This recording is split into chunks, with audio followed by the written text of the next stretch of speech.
Okay, so I'm making a quick video here to expand on some thoughts I was going over with Jay, and decided that this is just something of an approach that we should all basically have in mind, especially when an account is new. We're not at the scaling point yet. I mean, that's a different story, like how to scale, and there's different strategies, different ways to go about it. Depends what you're selling or if it's leads or whatever. But speaking in generality, especially with e-commerce accounts, the very first thing that we need to focus on is to focus on getting a good ad. What is going to determine a good ad? Well, you're gonna be looking at a CTR rate of at least 3%.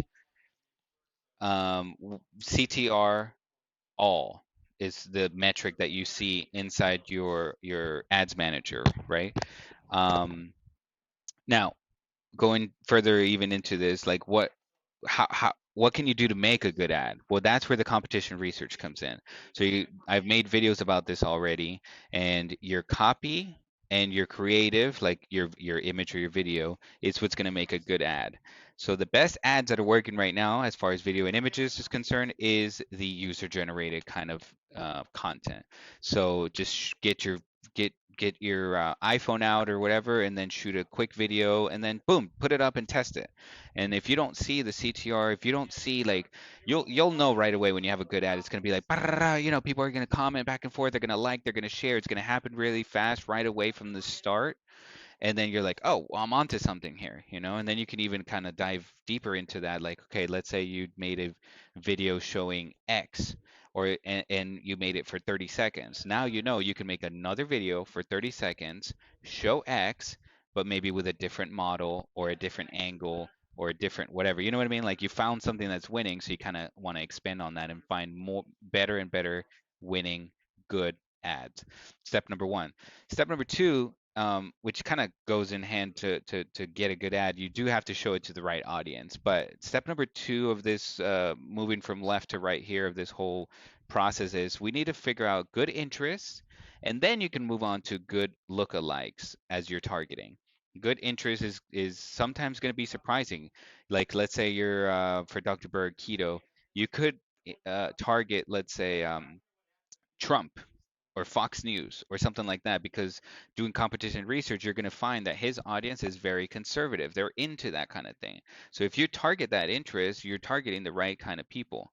And then you can even get extra like ninja about it, right? And it's going to create a good ad for you. So what I mean here is, we were just going over this with Jay as an example. Right now the World Series is going on, baseball, right? So you can make an ad that says something like,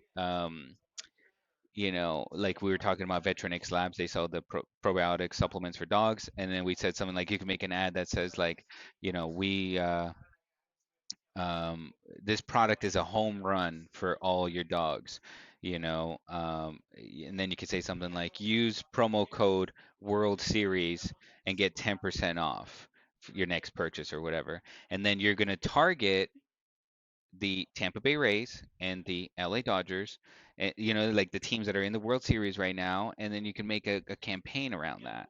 You can go even further and target the ad only in those cities to get even a better response. But as long as you're targeting that interest, you can go nationwide, because you never know where people live that like these teams or whatever. But the point is that you kind of tie it around something that's going on right now, and you use that in your copy, and you're going to get a good ad. All right. And then the next thing to focus on is add to cart optimization. That should be kind of like your first goal of the conversion process here off of Facebook, right? Once you get them onto your website, the first thing you want to focus on is getting more and more and more add to cart. So you focus on optimizing your campaign for that. And then remember to follow up with all of your add to cart people with SMS bump, email, and retargeting ads on Facebook. Okay, and then once you have a couple hundred events of these add to carts, and you see, by the way, a good target to have from add to carts to purchase, a good target to have in mind is 50% of the people that are adding to cart should purchase from you. If you're seeing way less than that, there's probably something that we got to optimize in your store. If you're seeing it kind of close to that, kind of close to the 50%, then maybe it's shipping. Test a different shipping price. Test a free shipping. test, something like that. Okay, and then the next thing you move on to is making a campaign that optimizes for initiate checkout. Again, once you have 100, 200 events out of that, then you can move on to the last phase here where you're going to optimize for purchases, and hopefully you're hitting on a 3+ ROAS at this point. And all you got to do is now just kind of worry about scaling, which we can make a whole new video and training about that. But the easiest thing is just increasing your budget by 20% every day or every 2 days or so. You just increase your budget 20 to 50%. Again, depending on what your starting budget is already.